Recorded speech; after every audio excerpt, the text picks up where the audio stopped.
अब रुक करते उत्तर प्रदेश की राजधानी की खबरों की ओर। Armed forces tribunal bar association पर चलेगा धर्म का राज। नमस्कार, मैं अमित कश्यप और आप देख रहे हैं हंगामा टाइम्स न्यूज।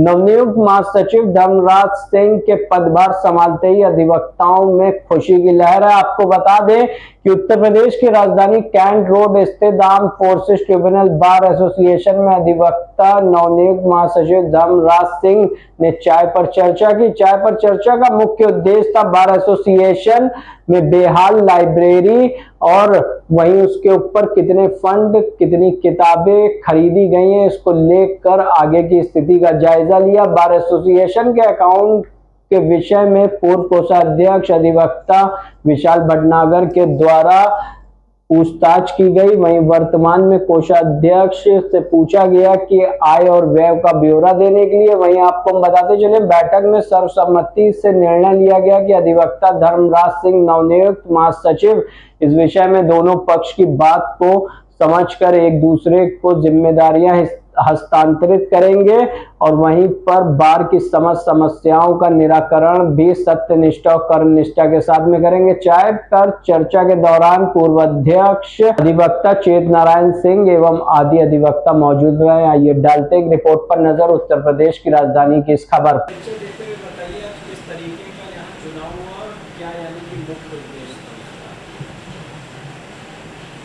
मैं डॉक्टर चेत नारायण सिंह, पूर्व अध्यक्ष सशस्त्र बल अधिकरण बार एसोसिएशन, आपका इस बार एसोसिएशन में हार्दिक स्वागत, अभिनंदन है। वर्ष 2025 की जो कार्यकारिणी है वो काम भी कर रही है। इससे पूर्व हम इस अपने बार एसोसिएशन का एक परिचय भी कराना चाहेंगे आपको। ये जो बार एसोसिएशन है ये मुख्यतः जो भारतीय सेना में लोग काम करते हैं, चाहे वो वायुसेना हो, थल सेना हो, जल सेना हो, उनके जो संबंधित मुकदमे विभागीय होते हैं उनका निस्तारण यहाँ पर होता है। और दो प्रदेश, उत्तर प्रदेश और उत्तराखंड का यहाँ पर मामले जो आते हैं उनका निस्तारण होता है।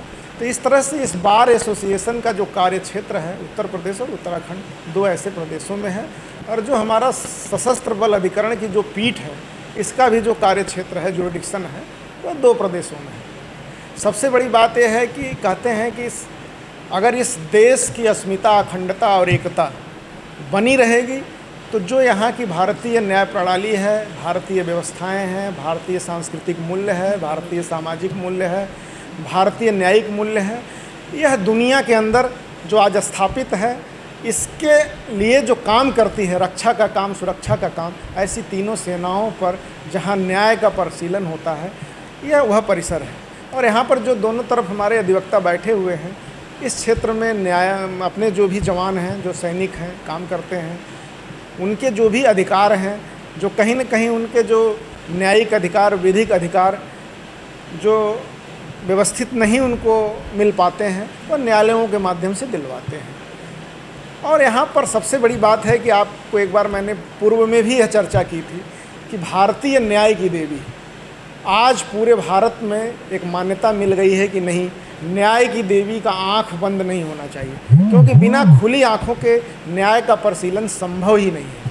सबसे बड़ी विडंबना की बात यह थी कि अपने यहाँ भारत देश में जो न्याय की देवी थी वो ब्रिटिश कालखंड में स्थापित की गई थी, और जो जस्टिसिया जिनकी आंख पर पट्टी बंधी थी वो कहीं न कहीं बाइबिल से गवर्न होती थी, और उनके यहाँ यह सर्वोपरि मान्यता थी कि बाइबिल से ऊपर कोई न्याय व्यवस्था नहीं है। लेकिन हम लोग जानते हैं, जब पूरी दुनिया में मानवता नहीं थी, सभ्यता नहीं थी, तब भारत जैसे देश में न्याय का परिशीलन होता था और कहा जाता था कि यहाँ नेचुरल जस्टिस की बात कही गई, प्राकृतिक न्याय की बात कही गई, सबके साथ क्षितिजल पावक गगन समीरा, पांचों तत्वों के साथ न्याय हो। ऐसी न्याय प्रणाली में यह एक प्रकार से हम लोगों को गुलामी की याद दिलाता था। और भारत के मुख्य न्यायाधीश डी.वाई. चंद्रचूड़ इस विषय के लिए बधाई के पात्र हैं कि जो यह पहल एफटी बार एसोसिएशन ने उठाया कि नहीं, न्याय की आंखें बंद नहीं होनी चाहिए, उसको उन्होंने मान्यता देते हुए आज पूरे भारत में जो हमारी न्याय का प्रतीक है, न्याय का चिन्ह है, वो खुली आंखों वाली न्याय की देवी है। इस आंदोलन में इस बार एसोसिएशन की बहुत बड़ी भूमिका है। और ऐसे में जो यह कार्यकारिणी चुन करके आई है हमारी, उनकी और अधिक उनसे समाज को एक अनुशीलन की ज़रूरत पड़ सकती है, समाज उनकी तरफ और बड़ी आशा भरी दृष्टि से देख सकता है कि जो हमारे भारतीय न्यायिक मूल्य हैं वह यहीं से स्थापित होंगे, इस पर एक पहल होगी और जितने भी वादकारी हैं और जिनको भी न्याय मिलना है उनको सही न्याय मिलेगा। और यहाँ से एक मैसेज पूरी दुनिया के अंदर, पूरे भारत के अंदर, अन्य प्रदेशों के अंदर जाएगा कि नहीं, एफटी बार एसोसिएशन ने ये इतिहास खड़ा किया है और वहाँ इस तरह के मूल्य अपनाए गए हैं। इसलिए हमारे बीच में एफटी बार एसोसिएशन के पदाधिकारी धर्मराज सिंह जी भी उपस्थित हैं, अपनी कुछ बात आपके समक्ष प्रस्तुत करेंगे। हमारे बीच में विशाल भटनागर जी हैं, ये पूर्व में कोषाध्यक्ष भी रहे हैं और अपने कार्यकाल में आपने बहुत काम किया है इस परिसर के लिए। आप बाहर आएंगे तो अपने यहाँ एक सिंबल जो बार एसोसिएशन का, ये पहली एक ऐसी बार एसोसिएशन है कि जिसका अपना सिंबल भी है, तो उसको भी बनाने का काम विशाल भटनागर ने किया है। हमारे बीच में विनय पांडे जी हैं, सर्वेश वर्मा जी हैं, आप भी भारतीय सेना में काम कर चुके हैं। तो ऐसे लोग हमारे साथ इस बार में काम कर रहे हैं और एक दूसरे से भाईचारे के साथ, सहयोग के साथ अपने अधिकारों को रखते हुए, अपने अधिकारों पर अपनी जो भी इनके व्यूज़ होते हैं, जो इनकी आइडिया होती है, मुखर होकर के रखने वाले लोग हैं।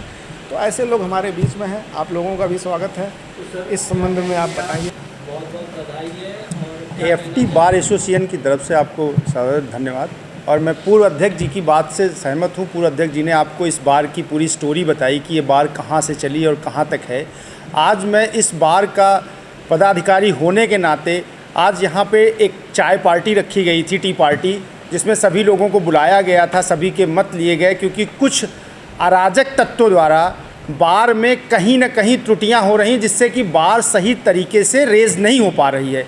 इसलिए इसको पुनः स्थापित करने के लिए इस मीटिंग का और इस टी पार्टी का हम लोगों ने आयोजन किया था, जिसमें पूर्व अध्यक्ष चेतनारायण जी का बड़ा सहयोग रहा और इनके मार्गदर्शक पे ही, बताए हुए निर्देशों पे ही अनुपालन किया जाएगा और उस पर विचार किया जाएगा कि इस बार को उसी तरह सुंदर और सुदृढ़ बनाया रखा जाए। और आगे की बात भटनागर जी हमारे यहाँ टेजरार रहे हैं, ये फाइनेंशियल तौर पे आपको बताएंगे कि बार हमारी कहाँ से इन्होंने कहाँ तक पहुँचाया।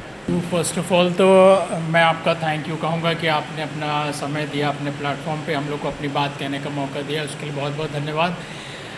फर्स्टली मैं ये कहूँगा कि पहले मैं यहाँ पे ट्रेजरर के तौर पे मैंने काम किया, तो I look after the financial matters at that particular period.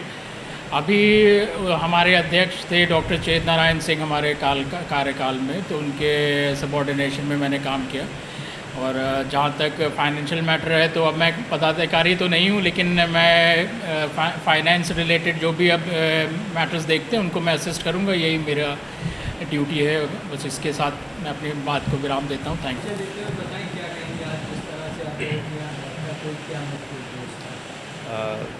मैं विनय पांडे यहाँ पर विगत 15 वर्षों से प्रैक्टिस में हूँ और अपने तीनों सेनाओं से रिलेटेड जो भी मैटर्स आते हैं यहाँ पर डील करते हैं। और मैं इसके पहले भी इस बार एसोसिएशन के 2 कार्यकाल में पदाधिकारी रह चुका हूँ। एक बार गवर्निंग काउंसिल का मेंबर था सन 2017-18 में, उसके बाद फिर ट्रेजरार के पद पे रहा हूँ, जिसमें कि मैंने पूरे बार का आय व्यय का लेखा जोखा दिया हुआ है और देखा भी है कैसे होता है, कैसे बार अपना फंक्शनिंग करती है। और आज की जो मीटिंग थी कि इसमें चर्चा ये इस बात के लिए बुलाई गई थी मीटिंग में कि हमारे बार की उन्नति कैसे हो और सामंजस्य कैसे हो उक्त पदाधिकारियों के बीच में, नवनिर्वाचित पदाधिकारियों के बीच में, जो कि बड़े दुख के साथ कहना पड़ रहा है कि नवनिर्वाचित पदाधिकारी जो कमेटी आई है उसमें कोई आपस का सामंजस्य नहीं हो पाया है। विगत 6 महीने बीत चुके हुए चुनाव संपन्न में अभी तक किसी भी दस्तावेज़ों का आदान प्रदान, ऑफिस का कार्यभार, पदभार ग्रहण नहीं किया जा चुका है। ना ही पूर्व कमेटी के जो ट्रेजरार थे उन्होंने अपना कार्यभार वर्तमान ट्रेजरार को सौंपा है, ना ही पूर्व सचिव महोदय ने वर्तमान सचिव को कोई भी दस्तावेज सौंपे हुए हैं। तो उसी पे चर्चा के लिए आज बुलाया गया था, जिसमें एक इस बात पे आम सहमति बनी है कि एक सामान्य तौर पे मीटिंग बुला के सब लोगों को एक बार एकत्र करके एक जगह पे बैठा जाए, जिसमें भी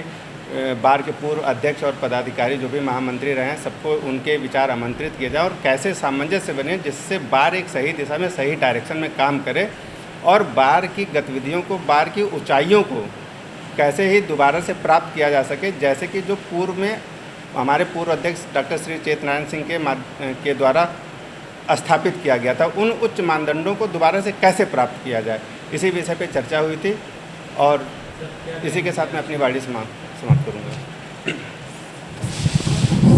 जी, मैं सर्वेश कुमार वर्मा, भारतीय नौसेना में मैंने 20 साल सेवा दी है। उसके बाद यहाँ पे मुझे सेवा देते हुए 6 साल होने को हैं।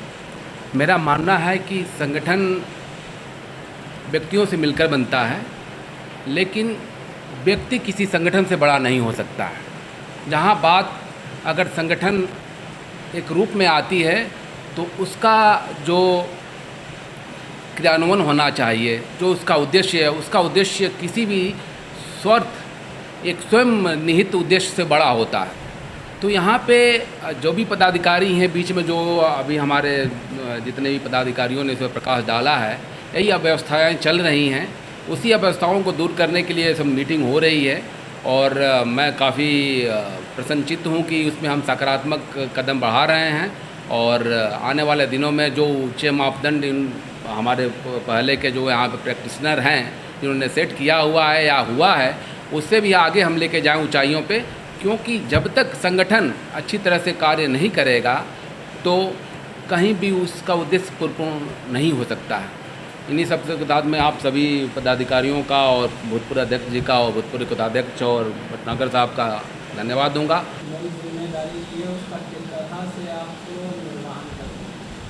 मैं पहली बार बताना चाहूँगा, पहली बात कि हमारी बार की जो पुस्तकालय लाइब्रेरी थी, पुस्तकालय फंड के ओर से प्रिंसिपल बेंच से कुछ 25,000 समथिंग फंड रिलीज़ होकर के हर वार्षिक आता है, जिसमें पूर्व अध्यक्ष द्वारा, पूर्व महामंत्री द्वारा काम किया गया और आज तक उस फंड का अगर कहीं दुरुपयोग हुआ है तो सबसे बड़ा काम है कि उस पर हम काम करेंगे कि पुस्तकालय हमारा संयुक्त रूप से संचालित हो सके।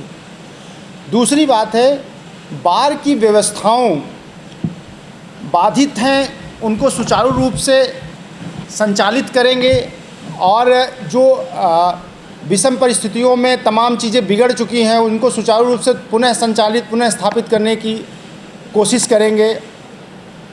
नंबर 3, बार और बेंच के बीच में जो रिलेशनशिप है पुनः स्थापित करेंगे, जो थोड़ा बहुत इधर उधर हो गया है पूर्व कार्यकाल में, तथा बार के सभी सदस्यों को व्यक्तिगत समस्याओं को सुचारू रूप से निस्तारण करेंगे, जो हमारी प्राथमिकता के आधार पे इनको सुचारू रूप से सबको सही तरीके से सुचारू व्यवस्थाएं मिल सकें, जो कि अपने कार्य क्षेत्र में सुचारू रूप से काम कर सकें।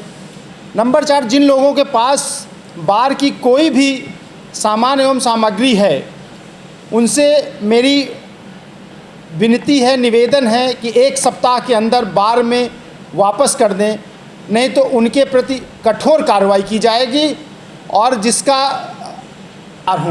वो स्वयं जिम्मेदार होंगे, जो बार की संपत्ति को वापस नहीं करेंगे। सर, किस तरह से जो है अपने अधिवक्ता भाइयों के लिए क्या संदेश है आपका? मेरे अधिवक्ता भाइयों के लिए मेरा संदेश है कि बार की जो भी समस्याएं हैं, जो भी उलझी सुलझी, उन पे हम बैठ के सभी अधिवक्ता भाइयों के साथ सहमति बनाएंगे, उस पे हम काम करेंगे, उनके सुझाव लेंगे। पूर्व अध्यक्ष, पूर्व महामंत्री, पूर्व एल्डर कमेटी चेयरमैन एंड जितने भी सदस्य हैं और जितने बड़े बुज़ुर्ग और हमारे जितने गुरु जितने वो हैं, सबसे सम्मत बना करके काम करेंगे कि बार के हित में जो काम हो सके।